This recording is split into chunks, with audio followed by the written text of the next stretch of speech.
Deus vela o sono e o sonho dos brasileiros, mas eles acordam e brigam de novo. Em 1932, os brasileiros acordaram e brigaram de novo. Todo paulista sabe ser pobre como um Jó, para com esta pobreza alcançar a riqueza maior, a riqueza melhor, a riqueza gloriosa, a riqueza suprema, a única riqueza que São Paulo quer, a vitória, a vitória, a vitória. Essa voz que conclama os paulistas para a vitória é de César Ladeira, um jovem estudante de direito que seria um dia o locutor mais famoso do rádio brasileiro. Em 32, César Ladeira se tornou o locutor oficial do Levante Armado, desencadeado pelos paulistas contra o governo provisório instalado pela Revolução de 30.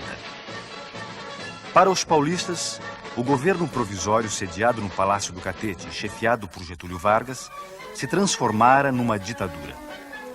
Havia insatisfeitos por todo o país, mas só os paulistas declararam guerra ao governo federal. Até hoje há quem pense que o objetivo do Levante era separar São Paulo do resto do país. Mas os paulistas diziam que a sua luta era pela democratização do país e por uma nova Constituição. Na Guerra Civil de 32 morreram mais de 800 homens, número maior do que o dos brasileiros mortos na Segunda Guerra Mundial. As maiores baixas foram entre os paulistas, mais de 600 mortos. Foi uma luta desigual. São Paulo tinha 35 mil soldados. As forças do governo provisório eram 3 vezes mais numerosas e mais bem equipadas. Apesar do apoio maciço da população e do alistamento espontâneo de mais de 45 mil civis, depois de quase 3 meses de combates, os paulistas foram derrotados. Mas muita gente ainda acredita que eles poderiam ter vencido se as tropas de Mato Grosso tivessem se unido em massas de São Paulo e se gaúchos e mineiros tivessem aderido ao Levante. A Revolução de 32 incomoda muito por causa da reivindicação constitucionalista. E como nós vivemos numa sociedade extremamente autoritária, ainda hoje esse requisito do constitucionalismo a quente é algo que incomoda a opinião dominante na política, tanto em qualquer espectro, do centro-esquerda ou da esquerda. A esquerda devia fazer as pazes com a Revolução de 32.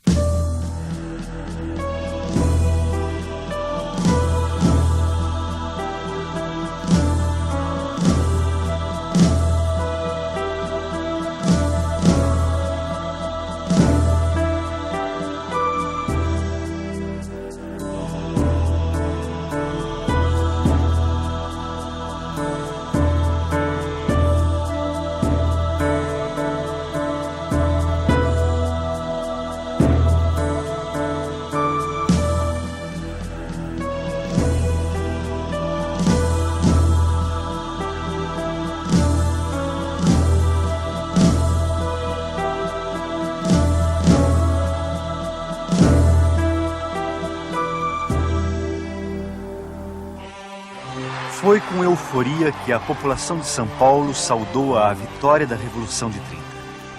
Quando a notícia da prisão do presidente Washington Luiz chegou à capital paulista, uma multidão saiu às ruas para comemorar. Em meio aos festejos, a delegacia do Cambuci foi atacada e depredada para vingar os presos torturados. A placa de identificação da delegacia foi arrancada e levada pelas ruas da cidade como um troféu da vitória.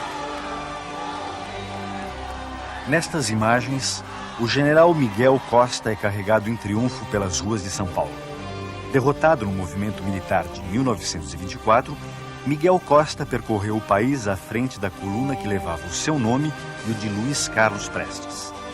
Após viver no exílio em Buenos Aires, Miguel Costa aderiu à Aliança Liberal e voltou a São Paulo em 1930 como um herói vitorioso.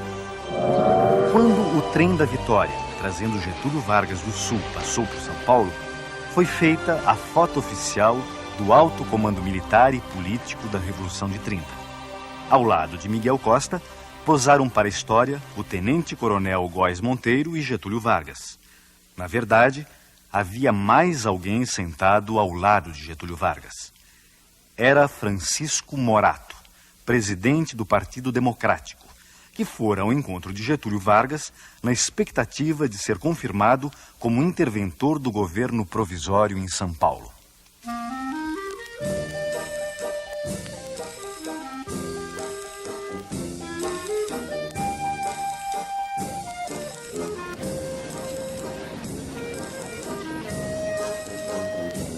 Nas eleições presidenciais de 1930, o Partido Democrático, apesar de paulista, apoiara o gaúcho Getúlio Vargas, candidato da Aliança Liberal, contra o paulista Júlio Prestes, candidato da Situação e do Partido Republicano Paulista.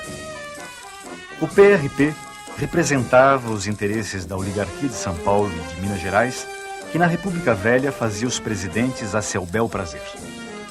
Já o Partido Democrático, fundado em 1926, era uma dissidência do PRP que abrigava a burguesia mais esclarecida e profissionais liberais de classe média.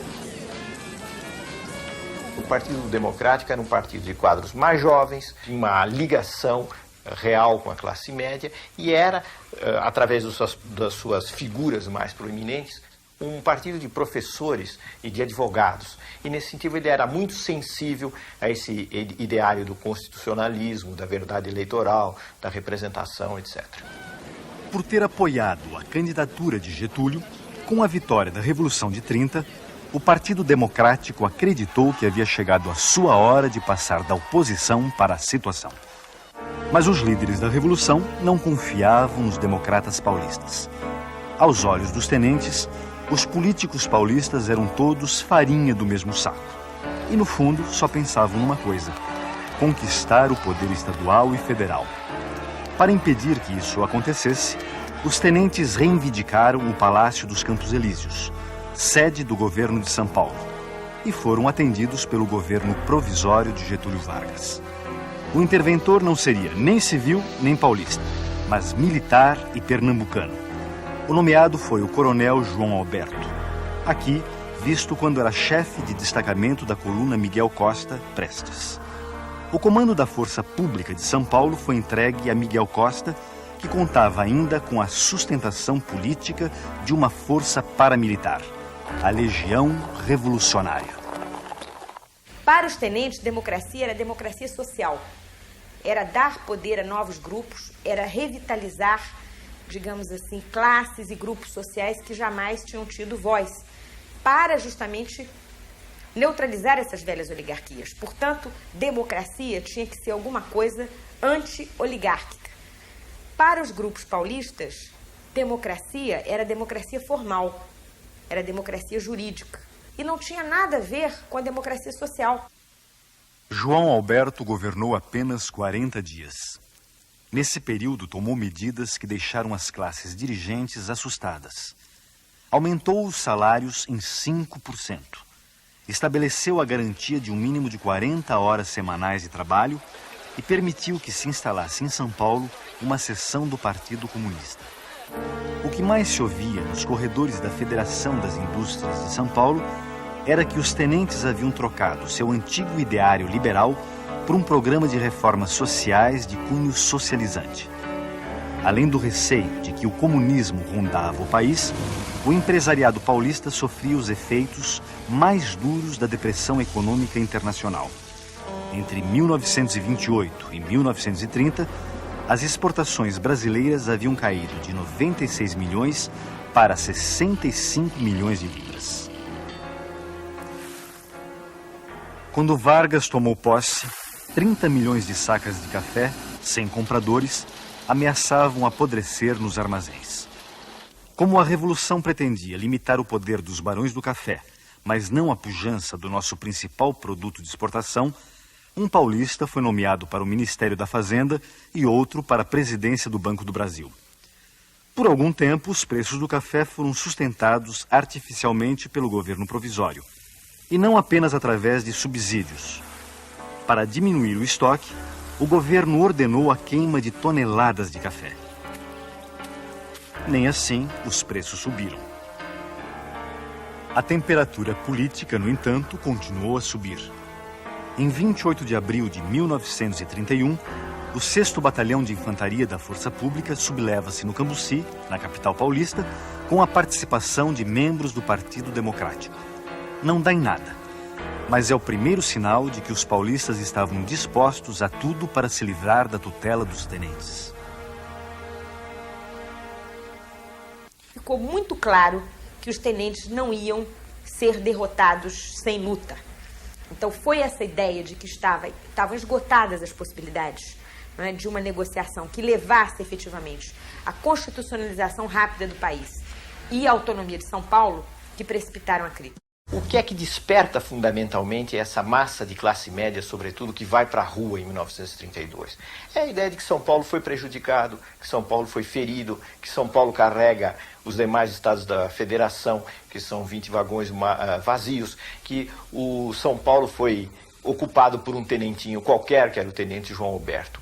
Tudo isso é que explica essa galvanização, essa sensação de profunda injustiça e profundo dever em nome do Brasil até que percorre a população de São Paulo. Sem esse sentimento, sem esse tipo de valor, não se explica a mobilização. Embora gaúchos e mineiros também estivessem decepcionados com os rumos da Revolução de 30, foram os paulistas que mais se agitaram contra o governo provisório. Nenhum dos 3 sucessores de João Alberto conseguiu esquentar a cadeira de interventor.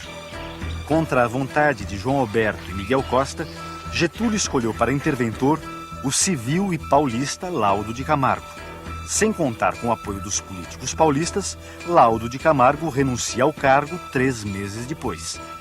Em seu lugar, entrou o coronel Manuel Rabelo, que também durou pouco tempo no poder.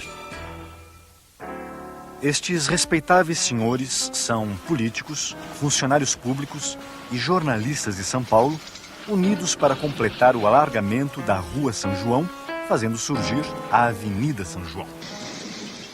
Depois da reforma urbana na cidade de São Paulo, os paulistas voltariam a unir forças para tentar reformar o sistema político do país. Em janeiro de 1932, o Partido Democrático rompe com o governo provisório e se une ao Partido Republicano. Nasce a Frente Única Paulista. O pacto entre os 2 partidos é selado num gigantesco comício na Praça da Sé. No dia do aniversário de São Paulo, 25 de janeiro, uma chuva torrencial não impediu a maior manifestação política já vista na cidade. A palavra de ordem que fazia a multidão vibrar era: tudo por São Paulo. E um dos oradores gritou: os tenentes são eunucos de Getúlio. Em resposta, o jornal Diário Carioca, simpático aos ideais constitucionalistas, é empastelado no Rio por membros do Clube 3 de Outubro, principal reduto dos tenentes. Chocados com o empastelamento, os gaúchos que integravam o governo provisório, Lindolfo Collor, Batista Luzardo, João Neves da Fontoura e Mariano Cardoso, se demitem e voltam aos Pampas para conspirar. A opção por uma revolta armada em oposição a uma estratégia legalista e liberal é explicada pelo fato de que os liberais, tanto os do governo, os ministros gaúchos que se retiraram a um determinado momento, quanto os liberais de todos os outros estados, convenceram-se de que o governo provisório estava se eternizando na provisoriedade e não estava nada propenso a conceder a Constituinte. E então decidiram que a receita para 32 deveria ser a mesma de 30, isto é, o fuzil em vez do voto. Em março de 32, Getúlio nomeia novo interventor para São Paulo, que atende às 2 exigências fundamentais da Frente Única Paulista. Pedro de Toledo era civil e paulista, mas vivia fora do estado há 20 anos e não tinha ligações diretas com os políticos de São Paulo. Nessas imagens, vemos Pedro de Toledo visitando o Liceu de Artes e Ofícios quando ministro da Agricultura do presidente Hermes da Fonseca entre 1910 e 1913. Em seguida, Pedro de Toledo viveria fora do Brasil como embaixador durante 10 anos. Quando nomeado interventor em São Paulo, em março de 32, Pedro de Toledo formou um secretariado em que predominavam membros da Legião Revolucionária. Miguel Costa continuou à frente da força pública. Para desgosto dos tenentes, o novo interventor estabeleceu contatos com a Frente Única Paulista, que, àquela altura, decidira pegar em armas se Getúlio exonerasse Toledo ou afastasse Bertoldo Klinger do comando militar de Mato Grosso. Em caso de guerra, o apoio de Klinger seria fundamental para os paulistas. O formato armado era alguma coisa que não incomodava as reivindicações liberais. 32 pertence a essa larga sequência e vários dos personagens que atuaram em 30 vão atuar em 32. Esse recurso à violência armada é uma característica presente em toda a história republicana, desde a própria instalação da República. Para enfraquecer a aliança formada pela Frente Única Paulista com forças militares e civis de outros estados, Getúlio Vargas promete uma Constituição e eleições para maio de 1933. Mas os paulistas já não confiavam mais nas promessas de Getúlio. Na verdade, o que o governo federal estava propondo era a diminuição da representação de São Paulo dentro do conjunto das forças políticas nacionais. Um pouco o que aconteceu com o governo militar, o que nós estamos vivendo agora, esse déficit brutal de São Paulo na composição política do Congresso. Em 22 de maio de 1932, o ministro da Fazenda do governo provisório, Oswaldo Aranha, chega a São Paulo para tentar um acordo entre a Frente Única e os tenentes. Recebido com vaias e xingamentos, o emissário de Getúlio fracassa em sua missão e volta ao Palácio do Catete de mãos abanando. No mesmo dia em que Oswaldo Aranha chegou a São Paulo, é convocado um comício na Praça do Patriarca. Um panfleto é distribuído protestando contra a interferência indevida no sagrado direito do povo paulista escolher os seus governantes. No dia seguinte, novo comício. Desta vez convocado pelos estudantes da Faculdade de Direito. O comércio fecha suas portas e as ruas da cidade são tomadas de assalto por uma onda de agitações. Segundo uma testemunha, naquele dia, as salvas que se ouviam não eram de bombas juninas. Muitas moças sacavam revólveres da bolsa e atiravam para o alto. Enquanto prosseguem os discursos na Praça do Patriarca, uma multidão chega aos Campos Elíseos, onde Francisco Morato anuncia o novo secretariado do interventor Pedro de Toledo, formado apenas por representantes autênticos de São Paulo. Miguel Costa é afastado da força pública e reformado. Apesar dessa vitória, as manifestações prosseguem. Sem policiamento, a cidade é tomada pela desordem. Jornais ligados a Miguel Costa e ao governo provisório são empastelados. E casas de armas e munições são invadidas. Um grupo armado segue em direção à sede da Legião Revolucionária na Rua Barão de Itapetininga. O prédio é atacado e os legionários respondem ao fogo com tiros de fuzil e metralhadora. Já era madrugada quando os legionários afinal se renderam. Do conflito resultam pelo menos 5 mortos. Entre eles estão Mário Martins, Euclides Miragaia, Drauzio de Souza e Antônio Camargo.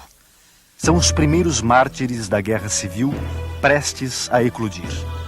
Com as iniciais de seus nomes, MMDC, é batizada uma sociedade secreta criada para arregimentar combatentes civis e apoiar o levante armado.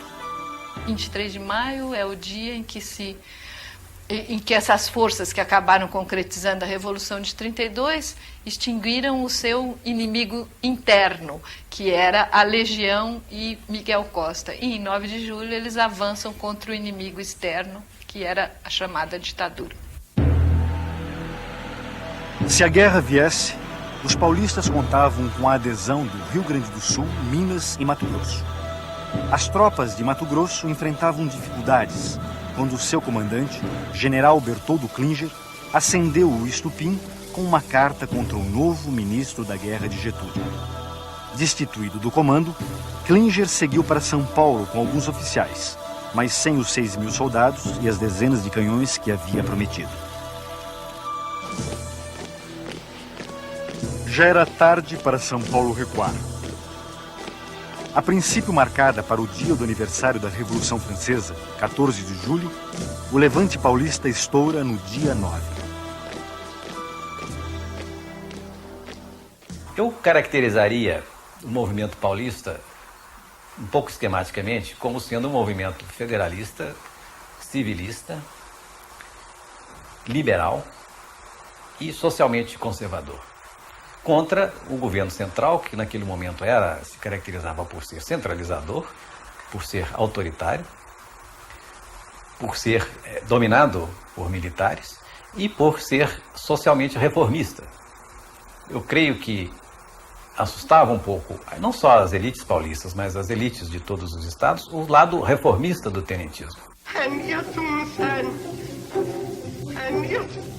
Até quando ia ao cinema, em julho de 32, o paulistano respirava um clima de insegurança e terror.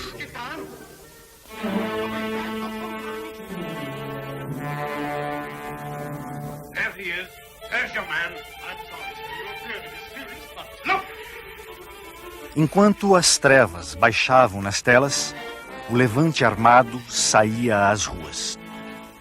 No dia 10 de julho, a cidade de São Paulo amanheceu ocupada por tropas militares, comandadas pelo coronel Euclides Figueiredo.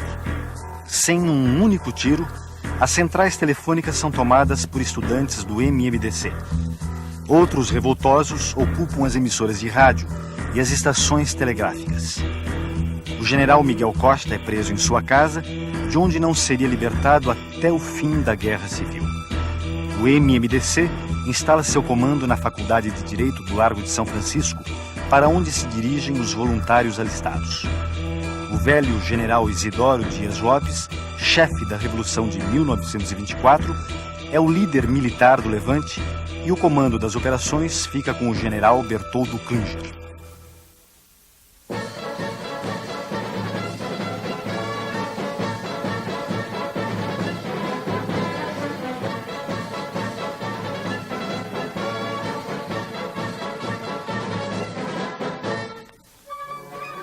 Inteirado do levante, Getúlio telefona para o interventor Pedro de Toledo. Este revela ao chefe do governo provisório a sua disposição de ficar ao lado dos paulistas. Depois de renunciar ao título de interventor, Pedro de Toledo é aclamado em praça pública presidente de São Paulo. Face à adesão de Pedro de Toledo aos paulistas, Getúlio teria dito: "Eu ressuscitei essa múmia para isto." Foi o que São Paulo fez, consciente de suas responsabilidades na ação e no pensamento brasileiro, não para separar-se, e sim para reavivar todo o organismo nacional. Obra paulista, certamente, mas profundamente brasileira. Mais do que nunca, tem São Paulo os olhos fixos na grandeza do Brasil. O movimento em marcha é constitucionalista, busca o império da lei, procura a ordem jurídica, única garantia dos interesses sociais e individuais. Quanto à participação de separatistas no movimento 32, houve, mas foi pequeniníssima. Eu diria que os separatistas não formariam um grupo de combate que é de 13 elementos. Foi mínima. Os outros estados do Brasil, que ficaram contra a Revolução de São Paulo, exageraram um pouco esse separatismo. Apresentaram São Paulo, a União, aos outros estados como se fosse um mau irmão, como um irmão que se queria separar. Não é verdade. O movimento de São Paulo não foi um movimento separatista, de maneira nenhuma. Pelo contrário, era um movimento dirigido por homens que tinham um grande sentimento do que chamava antigamente civismo. A ideia do separatismo foi utilizada pelo governo provisório, pelo governo de Getúlio, para apresentar a Revolução de 1932 como uma revolução antipatriótica, de um grupo de gente que queria voltar ao passado e, pior do que isso, queria desmembrar o país.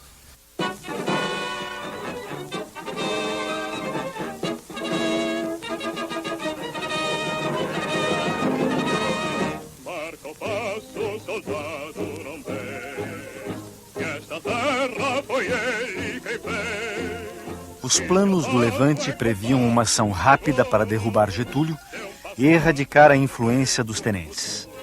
Ninguém pensava numa guerra prolongada.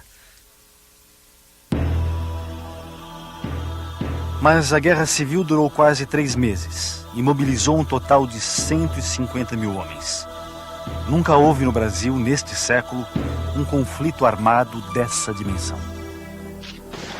O exército paulista, formado por militares, soldados da força pública e voluntários civis, registrou 35 mil homens em suas fileiras. Como não houvesse fuzis nem munição para todos, metalúrgicas e fundições são adaptadas para a produção de balas, armamentos e capacetes. O esforço de guerra mobiliza as mulheres para fazerem uniformes e outros serviços. Para tentar enganar o inimigo sobre o seu verdadeiro poder de fogo, os paulistas inventaram a matraca, uma engenhoca de madeira que simulava o barulho de uma metralhadora. Nessas imagens, soldados mineiros brincam com uma matraca capturada dos paulistas.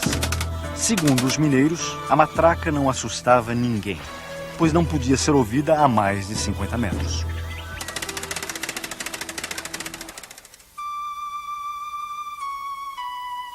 Além de mal armados, muitos batalhões do exército paulista não tiveram um treinamento militar suficiente. Estas fotografias são do batalhão 14 de julho, no momento em que embarcava para a frente de guerra. Aqui, o mesmo batalhão, antes de entrar em combate pela primeira vez na frente sul, perto da fronteira com o Paraná.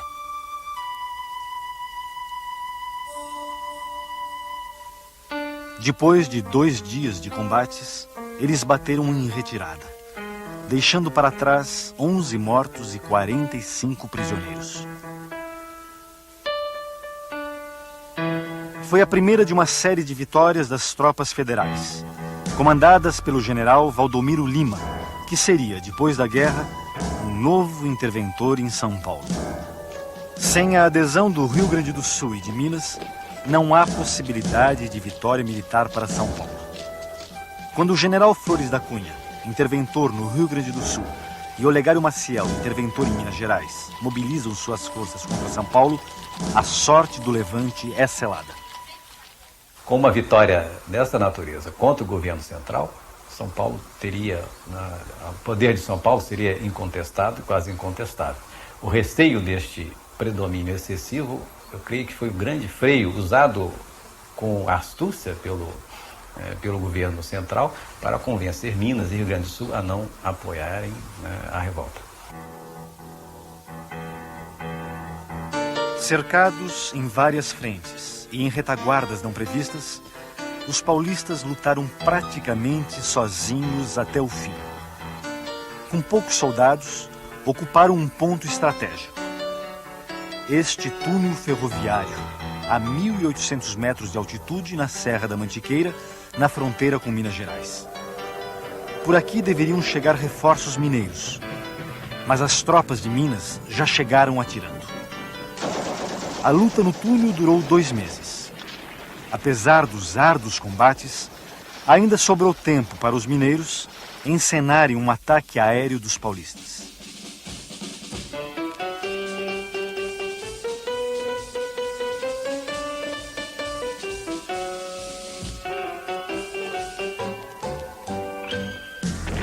No final, as baixas chegaram a mais de 1.000 homens entre mortos e feridos.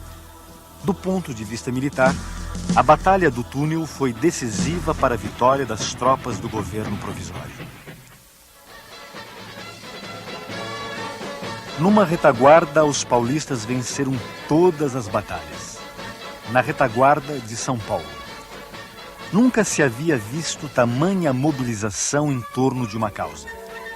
Além dos milhares de voluntários civis, para fazer frente aos gastos com a guerra, quem podia não se recusou a doar um pouco de ouro para o bem de São Paulo. Neste caso, nós tivemos uma explosão geral das classes dominadas sob a liderança das classes dominantes. E a Revolução de 32, a meu ver, marca o último momento em que as classes dominantes conseguiram incorporar as classes dominadas ao seu projeto político, como se o povo fosse um só bloco. A estratégia militar, uma prolongada guerra de trincheira e alguns armamentos usados fizeram a Guerra Civil de 32 parecer uma reedição da Primeira Guerra Mundial. Mas seu índice de modernidade pode ser atestado através do papel decisivo que nela tiveram o rádio, a aviação, a indústria gráfica e a fotografia. Impossível dissociar a Guerra de 32 da nascente cultura de massa no Brasil. Sua memória está hoje guardada em centenas de fotos, cartões postais, cartazes e panfletos.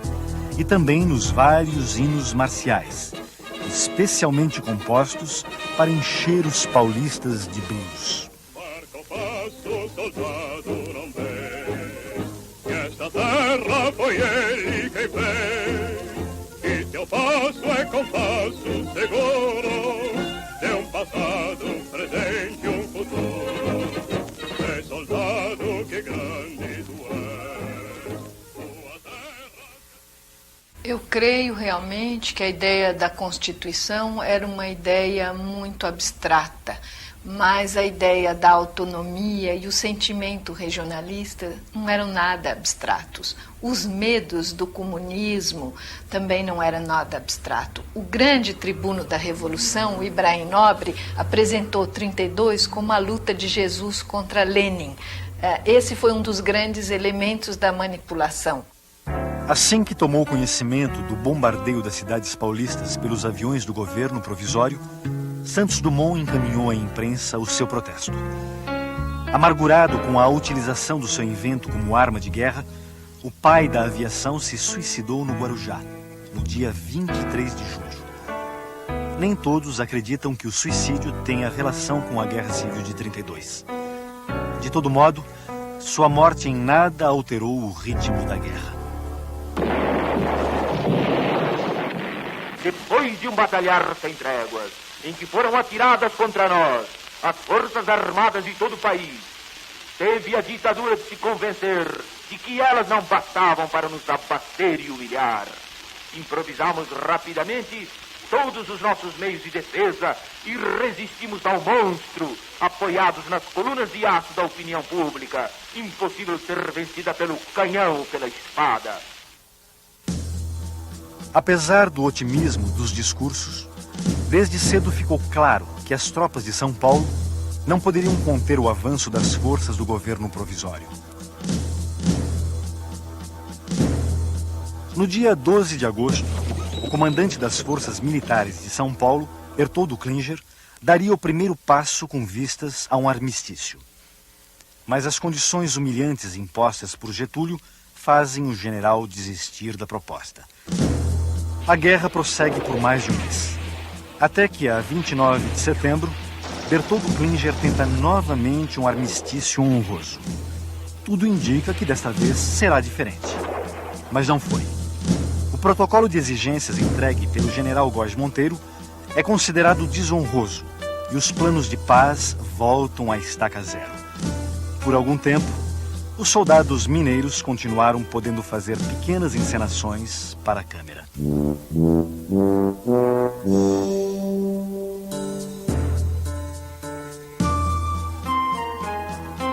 Oficialmente, a Guerra Civil terminou às 8 horas do dia 2 de outubro.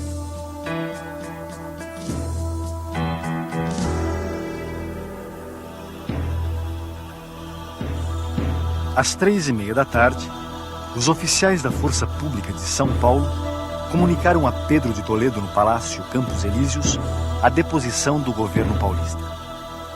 Meia hora depois, emissoras de rádio transmitiam a seguinte mensagem assinada por Góes Monteiro: pode São Paulo estar certo de que o governo não o tratará em desigualdade e inferioridade em relação aos outros estados.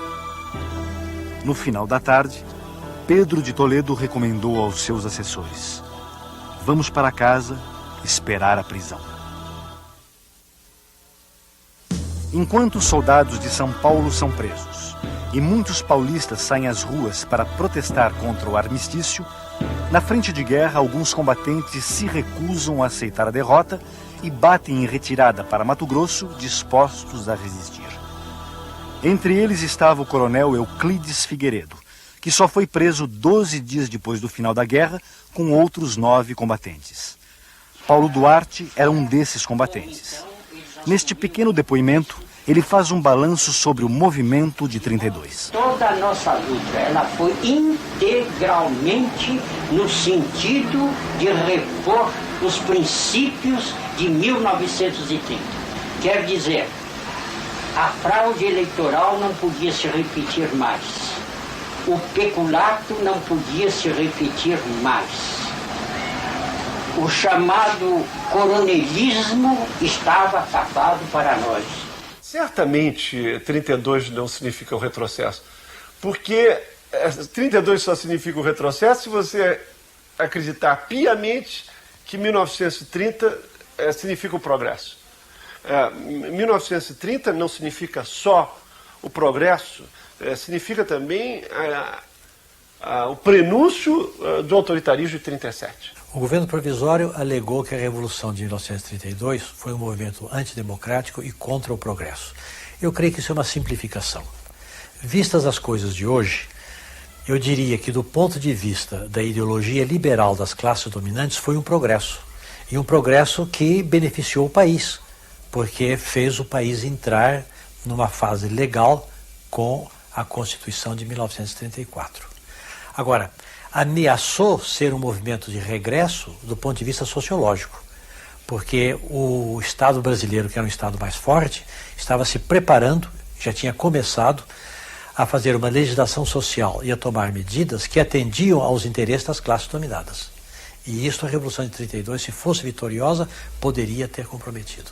Do ponto de vista político, inegavelmente a Revolução de 1932 precisa ser tomada a sério, ou pelo menos até certo ponto a sério. Isto é, ela queria promover uma reconstitucionalização do país, e isso, como nós sabemos hoje, é extremamente importante. Queria dar voz à população.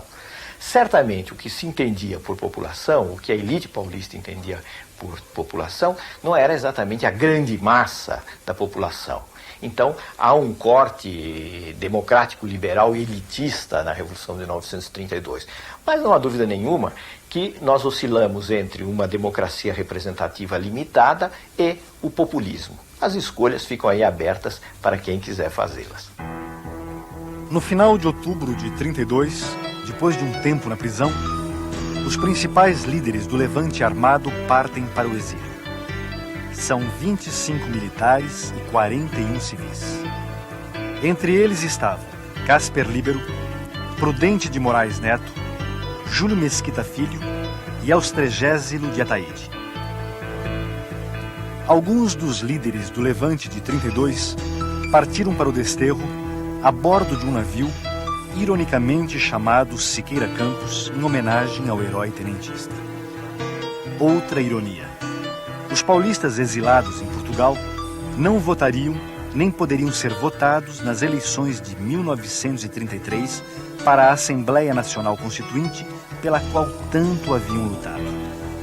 Os partidos paulistas, derrotados em 32, estariam presentes quando Getúlio tomou posse como presidente da República em 1934, depois de promulgada a Constituição, em nome da qual São Paulo se levantara em armas. Apesar da derrota militar, os paulistas achavam que o fundamental havia sido alcançado. Na visão dos derrotados, a guerra civil não fora em vão. Prometo manter e cumprir com lealdade a Constituição Federal, promover o bem geral do Brasil, observar as suas leis, sustentar-lhe a união, a integridade e a independência. Getúlio Vargas marcou um tento importante perante a classe dominante, a elite de São Paulo, mostrando que realmente o caminho do enfrentamento com o governo federal, o enfrentamento aberto, era impossível. Era preciso conciliar com o governo federal. Os paulistas naquele tempo ficaram muito susceptibilizados com a derrota e criaram algumas frases assim lapidares. Uma delas foi essa: São Paulo não esquece, não transige e não perdoa. Esse estado de espírito perdurou muito tempo na população em São Paulo, na vida cotidiana. Mas na ação política não foi verdade. Porque logo depois da Revolução houve um congressamento das elites paulistas com o governo federal através da interventoria de Armando Salles de Oliveira.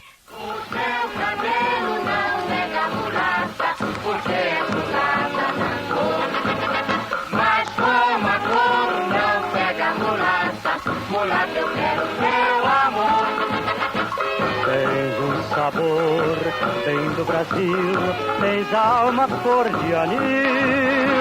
Mulata, mulatinha, meu amor, foi nomeado teu tenente interventor.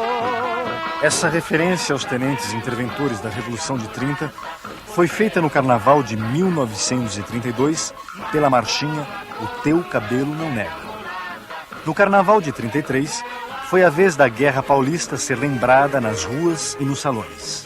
Meu bem, pra me livrar da matraca, da língua de uma cobra infernal, eu comprei um trem blindado pra poder sair do carnaval. O título dessa marchinha é Trem Blindado. Ela brinca com o trem inventado pelos paulistas para combater as forças do governo provisório na Guerra Civil de 32. O trem, composto de uma locomotiva e 2 vagões, era camuflado. Na frente, um canhão. Nos flancos, metralhadoras. No alto, 2 potentes holofotes. Fazia jus ao apelido Fantasma da Morte, mas não influiu no resultado da guerra. Depois do Carnaval, veio a Quaresma. E depois da Quaresma, as eleições de maio de 1933 para a Assembleia Nacional Constituinte. Novamente unidos, os partidos paulistas, derrotados em 32, compõem uma chapa única e elegem 17 dos 22 representantes de São Paulo. 3 meses depois, em agosto de 33, caía o último interventor verde-oliva. Num gesto surpreendente, Getúlio, já eleito presidente da República pelo voto indireto dos constituintes, nomeou Armando de Salles Oliveira para governar São Paulo e declarou publicamente: quero que compreendam a extensão e o significado deste ato, pois com este decreto entrego o governo de São Paulo aos revolucionários de 32. Armando Salles era o líder consensual da elite paulista. Depois de ser interventor nomeado, foi eleito pelo voto indireto governador de São Paulo em abril de 1935 e teve sua candidatura à presidência da República lançada em fevereiro de 1937.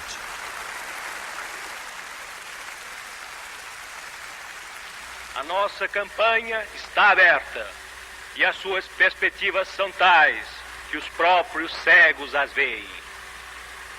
A bandeira que erguemos não é pequena, é uma só e está sustentada por brasileiros de todos os pontos do país.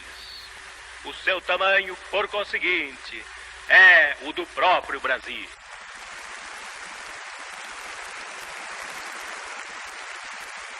Essa bandeira jamais se depravaria, tingindo-se de uma só cor, no banho de fórmulas estrangeiras, que serão salvadoras em outras terras, mas que nós não aceitamos.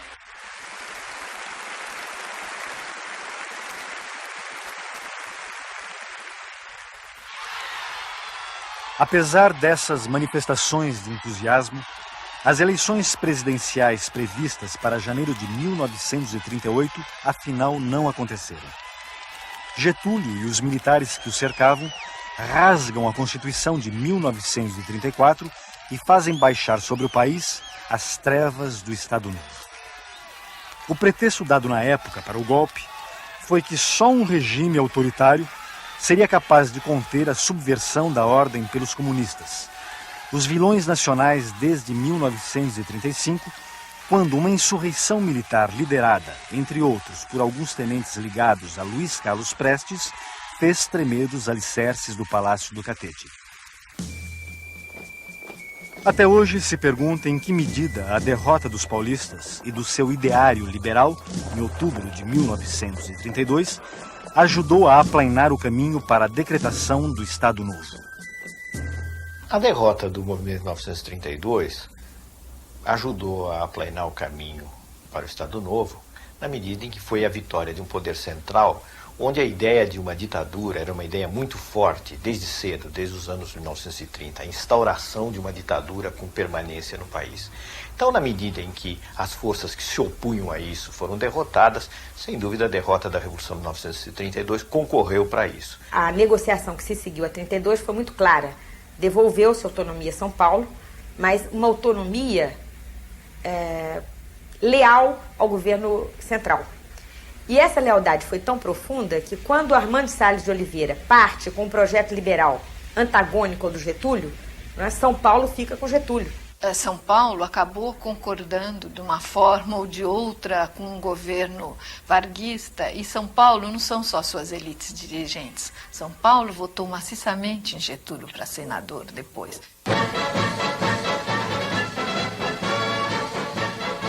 A mocidade, que desde o primeiro instante da campanha, a ela se atirou de corpo e alma, obedeceu ao mandamento irresistível da sua dignidade e do seu civismo. Para satisfazê-lo integralmente, como exige a sua consciência, não julga distrita a luta pelas armas da cruzada que empreendeu. O combate prosseguirá, na paz como na guerra, para que a vontade popular faça valer para sempre a sua soberania, acima de todos os interesses e de todas as malquerenças de partidos, credos, classes de pessoas. Os paulistas perderam a Guerra Civil de 32. Mas a bandeira que levantaram não perderia a sua atualidade nas décadas seguintes. A luta pela Constituição e para assegurar o respeito aos direitos fundamentais da cidadania, a alternância do poder e o controle do Estado ainda não chegou ao fim.